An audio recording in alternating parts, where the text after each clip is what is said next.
Bonjour la famille. Depuis des décennies, on entend à peu près tout et n'importe quoi à propos du franc CFA. Pour démonter ce que les chantres du franc CFA présentent comme des vertus, nous allons prendre un à un chacun de ce qu'ils présentent comme étant des arguments pour défendre leur posture. Les principaux arguments qui sont souvent avancés pour défendre le franc CFA en Afrique sont la convertibilité illimitée, l'opportunité des échanges commerciaux entre les pays de la zone franc CFA et la maîtrise de l'inflation. La convertibilité illimitée, c'est un leurre. Elle ne peut pas être considérée comme étant illimitée puisqu'elle dépend étroitement de la quantité des réserves de change des pays africains retenues par le Trésor public français.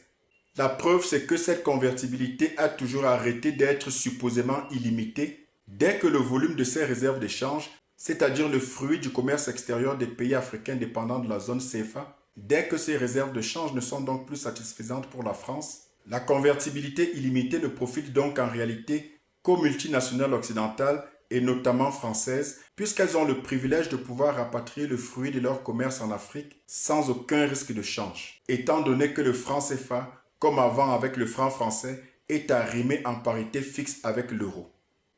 L'inflation, elle, n'a jamais été un problème en tant que telle. On nous rabâche les oreilles à longueur de journées, de mois et d'années sur les dangers de l'inflation. Lorsqu'on a une politique économique autonome, on gère l'inflation en fonction des objectifs fixés. Et il est totalement anormal que les pays africains soient arrimés aux critères de convergence de la zone euro, alors que les pays africains qui utilisent le franc CFA ont des économies qui n'ont absolument rien à voir avec les économies de la zone euro justement. Et là encore, l'Afrique se retrouve piégée par l'arrimage à des modèles qui ne correspondent en rien à sa réalité. Les critères de convergence des pays de la zone euro définis par les traités de Maastricht indiquent des plafonds de 3% pour l'inflation et de 60% pour le PIB. Mais les pays africains de la zone UEMOA et CEMAC se sont servilement laissés arrimer aux mêmes critères alors que la réalité de leurs économies est totalement différente. C'est ainsi que les économies des pays de la zone CFA se retrouvent asphyxiées.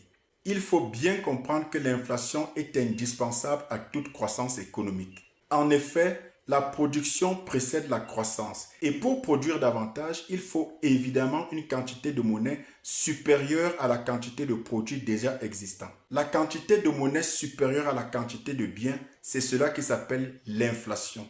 Mais c'est la monnaie qui précède la production et c'est la production qui crée de la valeur. Et ce n'est qu'à partir de cette valeur créée qu'on peut parler de croissance. Pour les économies des pays d'Afrique subsaharienne donc, et particulièrement pour les pays qui utilisent le franc CFA, il est totalement absurde de s'arrimer aux réalités économiques des pays de la zone euro. L'euro est déjà une monnaie trop forte pour les pays africains, ce qui tue toute possibilité d'industrialisation, puisqu'une monnaie forte vous contraint à importer plus qu'à exporter, ce qui réduit considérablement vos réserves d'échange, dont déjà une bonne partie est retenue par le Trésor public français, et donc en clair affaiblit considérablement vos économies. Le contexte économique des pays africains qui utilisent le franc CFA devrait plutôt être tourné vers des politiques expansionnistes plutôt que dans des politiques restrictives. On nous parle également des prétendues vertus des échanges commerciaux intracommunautaires, c'est-à-dire pour les zones UEMOA et pour les zones CEMAC. Mais là encore, c'est une grosse blague et même une insulte à nos intelligences. Tout simplement parce que les échanges internes, que ce soit en zone CEMAC ou en zone UEMOA, sont totalement insignifiants. À peine 10% des échanges intracommunautaires.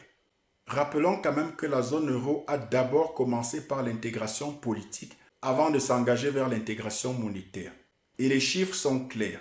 Les pays de la zone euro ont des échanges économiques intracommunautaires qui vont jusqu'à 61%. Vous comprenez donc que cet autre argument de la prétendue opportunité des échanges intracommunautaires entre pays de la zone CFA est une autre énorme farce. Les 15 pays de la zone franc CFA, incluant les Comores, n'ont donc absolument aucune autonomie en termes de politique économique. Et les deux piliers de la politique économique sont la politique monétaire et la politique budgétaire. Pas de politique monétaire autonome puisqu'elle est définie, décidée et contrôlée par la France, et pas de politique budgétaire autonome non plus puisque les taux d'endettement, eux aussi, sont décidés et plafonnés par la France au travers de l'Union européenne. Paradoxalement, les pays occidentaux et la France en particulier qui pensent que le franc CFA est une très bonne chose et que l'arrimage en parité fixe à l'euro est une bénédiction pour nos économies? Si c'était réellement une bonne chose, pourquoi tous ces pays occidentaux ont abandonné la parité fixe pour les taux de change flottants entre la Première et la Seconde Guerre mondiale? On nous raconte également depuis des décennies maintenant que la France, dans son infinie bonté, dans sa magnanimité pour l'Afrique, prête de l'argent aux pays africains en difficulté pour leur venir en aide.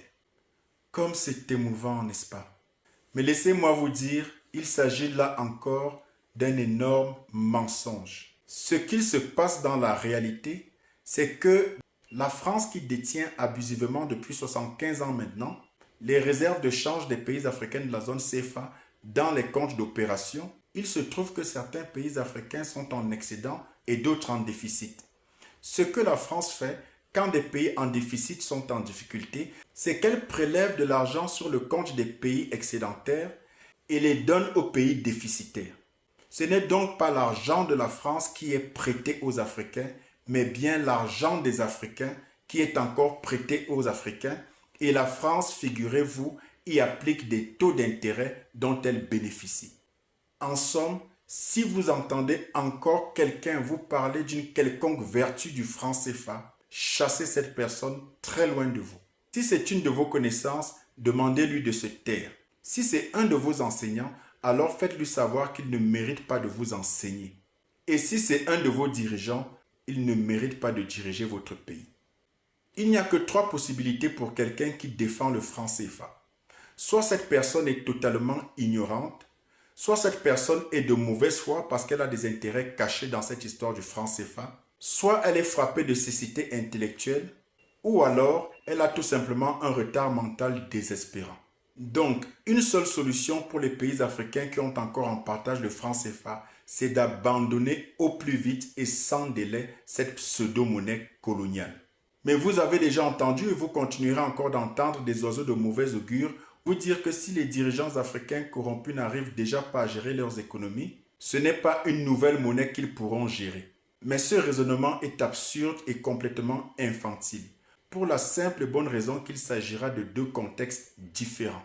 L'époque où nous avions et avons encore, mais ce n'est plus pour longtemps, des dirigeants serviles qui obéissent au doigt et à l'œil sur injonction de leurs mandants occidentaux dont ils préservent les intérêts, et l'époque où nous aurons enfin des dirigeants souverainistes acquis à leur peuple et préservant exclusivement les intérêts de leur pays plutôt que ceux de leurs prédateurs.